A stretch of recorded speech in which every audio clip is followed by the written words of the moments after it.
John Sherriffs was born in Aberdeen, Scotland, in the year 1796.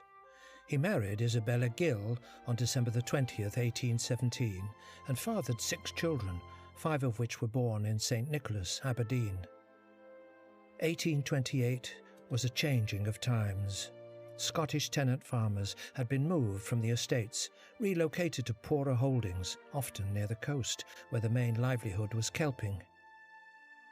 Sherriffs was one of many who struggled to feed his family. As bad luck would have it, he was caught for poaching on a lord's estate in Aberdeen. The law was called upon, and, having faced the courts, Sherriffs had 2 choices: to be hanged or transported to Botany Bay. He chose deportation. By good fortune, he escaped from the authorities. His dear friend William Baxter sheltered Sherriffs in his attic until the search for him had died down.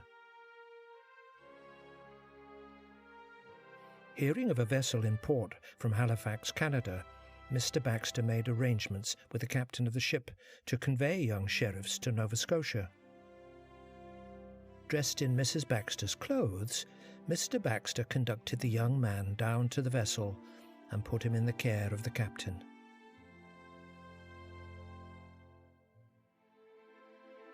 During the winter of 1828, the Sherriffs family remained in Halifax, where he taught school. He and his family, wife Isabella, children Isabella Byrne, Helen Ann, Margaret Gill, Anne Gill and John Gill, in 1829 moved to Harmony, Queen's County, where they lived on a farm with Simon and Mary Fraser. It was there that their 6th child, Georgina Mack, was born. John Sherriffs later purchased a farm from James Hendry in Whiteburn, about 5 miles from the Caledonia-Harmony line. In 1850, Sherriffs moved to Liverpool and left his son, John Gill Sherriffs, to run the family farm in Caledonia. John Sherriffs, in 1855, built the home on Church Street.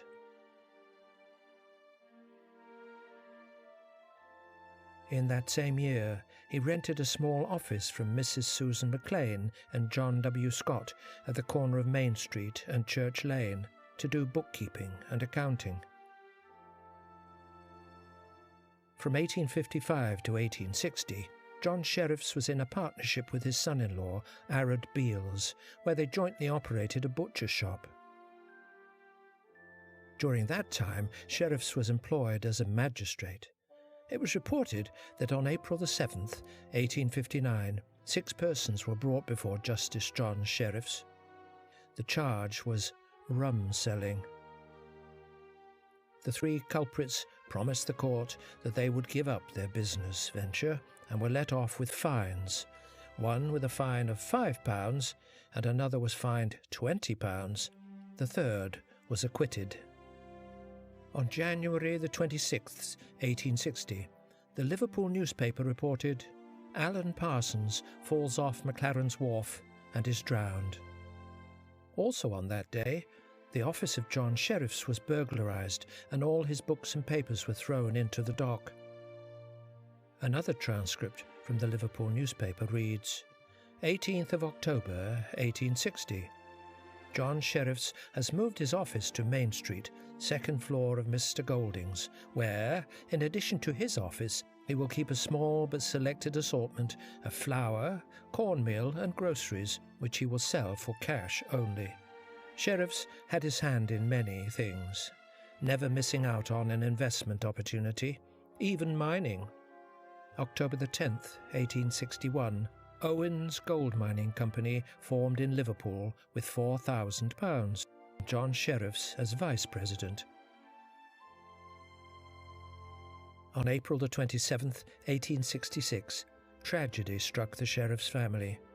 The Liverpool newspaper article read as follows: "We regret to learn that tiding was received in this town yesterday of the melancholy death of John Sherriffs, who drowned in a logging accident. He was the only son of Esquire John Sherriffs of this town. Young Sherriffs was buried at the Lakeview Cemetery. Next to him are the graves of John Sherriffs Esq, who died in 1870, Alexander Sherriffs and wife Mary, who died in 1911 and 1916 respectively. So there they all lie together, with the first grave beginning at the tall aspen tree, then continuing in a long line. John Sherriffs willed this home to his granddaughter, Margaret Beals.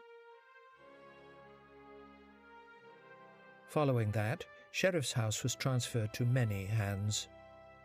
Alfred Wright purchased the property in 1914. From 1917 to 1925, Anthony de Silva took ownership. In 1925, for £1,000, Ladonia of Wynacht purchased the home.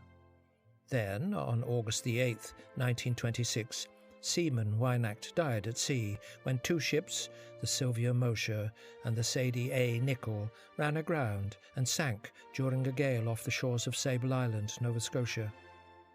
Transfer of title went to daughter Mary Ann in 1940. After 51 years, the Wynacks sold the family home. Following that, there was Michael J. Brown, Albert and Beryl E. Long, Gordon and Deborah Morrow, Kenneth Spangle, Michael Loveridge, Brady's Building Supplies, and now John Winters and Linda Wasselsu. The town of Liverpool is much changed since its early years, when it was the port of the privateers and the streets were filled with legalised pirates who held letters of marque from the King of England. Telegraph service from Halifax to Liverpool opened in 1851.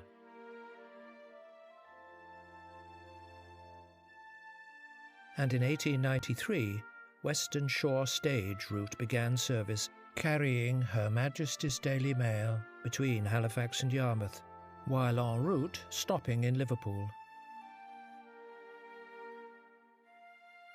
Train travel began from Liverpool to Halifax in 1904.